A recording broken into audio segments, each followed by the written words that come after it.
প্রধান উপদেষ্টা বলছেন অবনতিটা কোন পয়েন্ট থেকে হয়েছে এটা বলতে হবে তো আমাকে। আপনি বলছেন অবনতি হয়েছে, কোন রেফারেন্স পয়েন্ট থেকে অবনতিটা হয়েছে সেটা না দিলে তো আমরা বুঝতে পারবো না।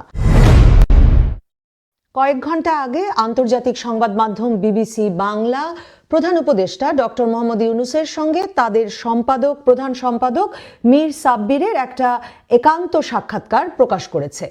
এই সাক্ষাৎকারটি যখন পড়ছিলাম তখন আমার মনে হচ্ছিল রোম যখন পুড়ছে তখন আমাদের নীরো ভীষণ তৃপ্তি নিয়ে একাগ্রচিত্তে বাঁশি বাজাচ্ছেন বটে। আন্তর্জাতিক সংবাদ মাধ্যম বলেই বিবিসি বাংলার সম্পাদক মীর সাব্বিরের সাহস হয়েছিল প্রধান উপদেষ্টাকে জিজ্ঞেস করবার যে আইন শৃঙ্খলা পরিস্থিতি কেমন বলে তিনি মনে করেন। বিদেশে আস্থা এবং সমর্থনের কথা আপনি বলছেন, আমি যদি দেশের প্রসঙ্গে আসি, আইন শৃঙ্খলা প্রসঙ্গে আসি, আইন শৃঙ্খলার পরিস্থিতির অবনতি নিয়ে কিন্তু অনেক সমালোচনা হচ্ছে মীর সাব্বির বলছেন।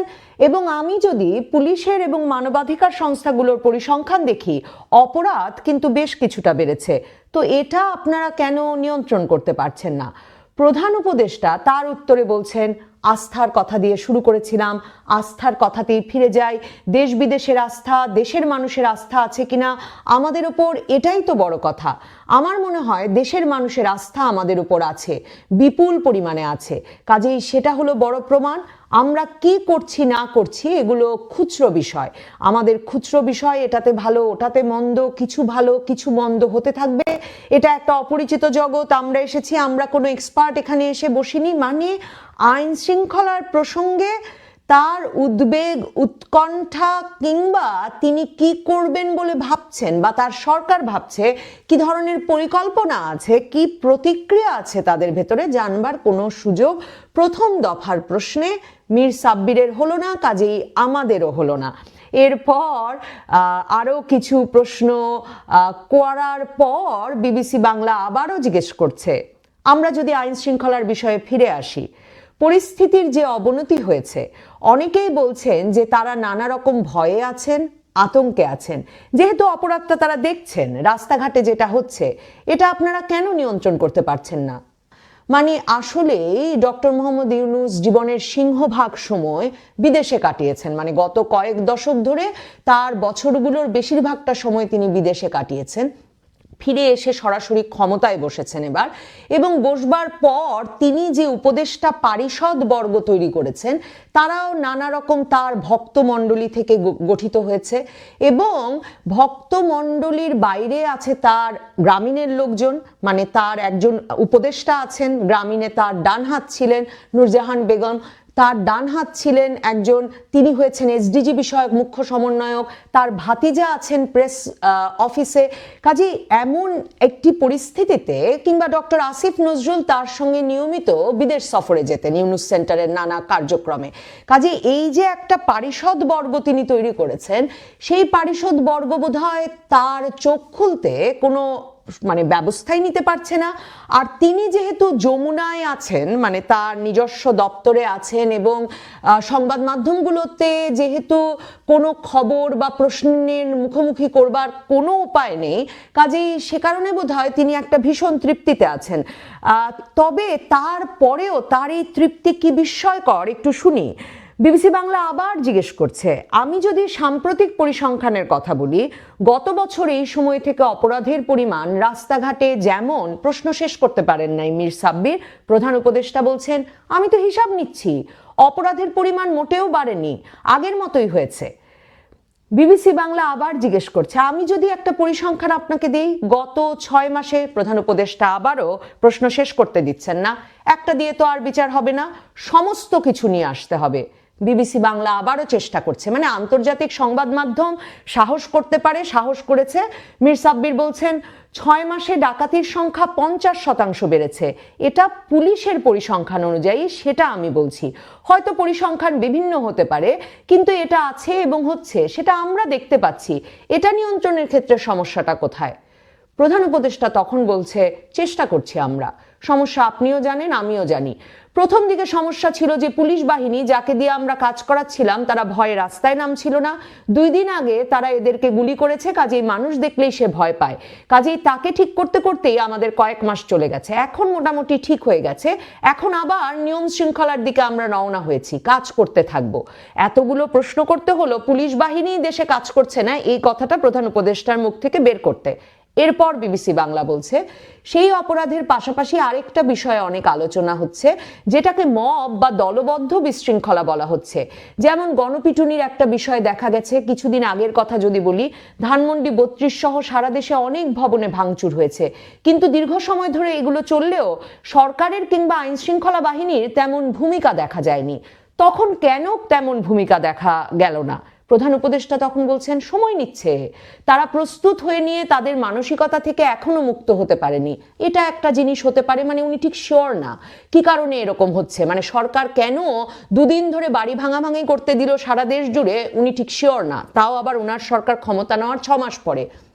আরেকটা হলো যে আমরা তাদের বলেছি যে কোনো পুলিশ স্টেশনে তারা যে কোনো রিপোর্ট করতে পারে, আইনের আশ্রয় নিতে পারে, এবং সেটাকে আমরা সহজ করেছি। এখন বলছি তোমরা ইন্টারনেটে দিয়ে দিতে পারো, অনলাইন পেজ করতে পারো, যাতে মামলা করতে গিয়ে হয়রানি হয়। বরাবরই বাংলাদেশের যে ঐতিহ্য, থানাতে গেলে যে সমস্ত হয়রানি হয় সেটা থেকে বাঁচার জন্য যেন অনলাইন করো। মানে আপনি চলন্ত বাসে থাকবেন, সেই চলন্ত বাসে ডাকাত দল উঠে 2 ঘন্টা 2.5 ঘন্টা ধরে দিনে দুপুরে, গতকালকের খবরেও আছে, মানে এই অবস্থায়ও সংবাদ মাধ্যমের খবরই পাচ্ছি যে অনলাইনে ঢাকা আরিচা মহাসড়কে দিনে দুপুরে বাসে উঠে মোবাইল টাকা পয়সা সব নিয়ে নিয়েছে মানুষের, মানে বাস আটকে রেখে, এবং এটা তো হাইওয়েতে রেগুলার হচ্ছে। তো এটা যখন হবে, হওয়ার পর আপনার খুবই, মানে প্রধান উপদেষ্টা বিরাট সুবিধা আপনার জন্য করে দিয়েছে। আপনি এখন ইন্টারনেটে দিয়ে দিতে পারবেন আপনার সেই অভিযোগ, এবং অনলাইন পেজেও করতে পারবেন, যাতে মামলা করতে গিয়ে হয়রানি না হতে হয়। ওদিকে কিন্তু পুলিশ কাজ করছে না উনি বলছেন। তো সেই অনলাইনের ব্যবস্থা করছে, যা যা আমাদের মনে হয়েছে যে মানুষকে সহজ করা যাবে, তাদের তথ্য আদান প্রদান সহজ করা যাবে এবং মামলা সহজ করা যাবে ইত্যাদি।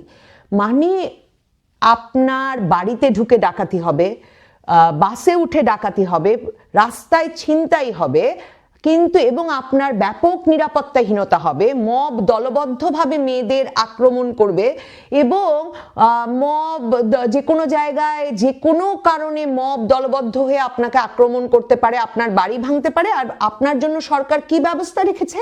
সরকার ব্যবস্থা রেখেছে আপনি ইন্টারনেটে গিয়ে অনলাইনে মামলা করতে পারেন। মানে আমার একদম মনে হচ্ছে, মানে আমি নিজেও দীর্ঘ সময় এনজিওতে কাজ করলাম, আমার মনে হচ্ছে যেন এনজিওর কোনো প্রজেক্ট প্রপোজালের কথা শুনছি আর কি, মানে প্রধান উপদেষ্টার কথা শুনে।